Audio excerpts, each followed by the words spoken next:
Дебатата за законот за јавно обвинителство се враќа повторно меѓу работните групи. Ако власта не успее да обезбеди консензус и 80 пратеници со ВМРО ДПМН, ќе го турка по секоја цена.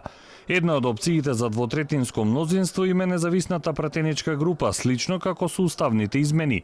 Според министерката Десковска, предметите на СЈО мора да продолжат. На јавната дебата не чула аргументи за тоа опозицијата да го предлага јавниот обвинител.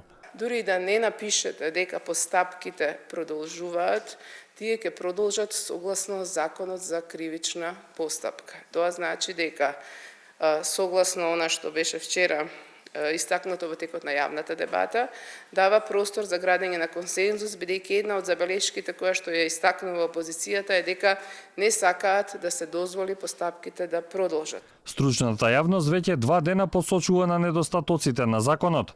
Професорот Тупанчевски апелира дека случаите на СЈО не можат да се преземат од обвинители во основните обвинителства. Ако е целта и понатаму да се продолжи со предметите од специјалното јавно обвинителство, се согласувам, меѓутоа не вака. Може јавен обвинител само кој што е јавен обвинител во основното јавно обвинителство за организиран криминал.